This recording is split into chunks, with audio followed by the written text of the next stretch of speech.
জনপরিসরে প্রথম অনুষ্ঠানে BNP chairman Tarique রহমানের মেয়ে ব্যারিস্টার জাইমা রহমান বৃহস্পতিবার খামারবাড়িতে কৃষিবিদ ইনস্টিটিউটে জাতি গঠনে নারী নীতি সম্ভাবনা এবং বাংলাদেশের ভবিষ্যৎ শীর্ষক আলোচনা সভায় অংশ নিয়ে নজর কাড়েন বেগম খালেদা জিয়ার নাতনি। দেশের মাটিতে প্রথম বক্তব্যে গণতন্ত্র নিয়ে নিজের ভাবনা তুলে ধরেন জাইমা রহমান। আজ আমরা যারা এখানে উপস্থিত আমরা সবাই একরকম নয়, আমাদের আদর্শ আলাদা, অভিজ্ঞতা আলাদা, দৃষ্টিভঙ্গিও আলাদা, কিন্তু তারপরেও আমরা একসাথে বসেছি, আলোচনা করছি, কারণ আমরা সবাই দেশের জন্য, দেশের মানুষের জন্য ভাবছি। আর এই ভিন্নতা নিয়ে একসাথে কথা বলছি, একের পর এক শুনছি, এটাই গণতন্ত্রের আসল সৌন্দর্য।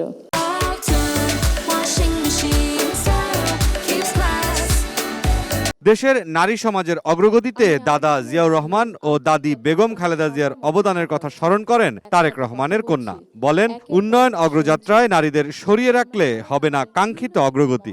My grandfather, President Ziaur Rahman, understood that development was incomplete if women were excluded.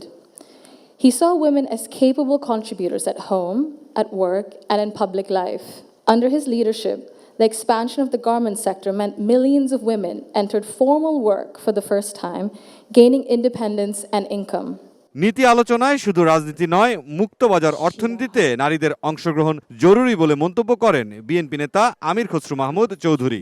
শুধুমাত্র রাজনীতিকে ডেমোক্রেটাইজেশন করলে হবে না, আপনাকে অর্থনীতিকে যদি ডেমোক্রেটাইজেশন করতে না পারেন, গণতন্ত্রায়ন করতে না পারেন, তাহলে শুধুমাত্র political democracy will not work without economic democracy. পরে প্রশ্নোত্তর পর্বে দেশের প্রতিটি সেক্টরে নারীর অংশগ্রহণ আরও বাড়ানোর তাগিদ দেন জাইমা রহমান। নারী হোক না হলে আদিবাসী হোক, যে কোনো ধর্মেরই হোক, আমাদের এই রিপ্রেজেন্টেশনটা প্রয়োজন। মুরসালিন হক জুনায়েদ, সময় সংবাদ, ঢাকা।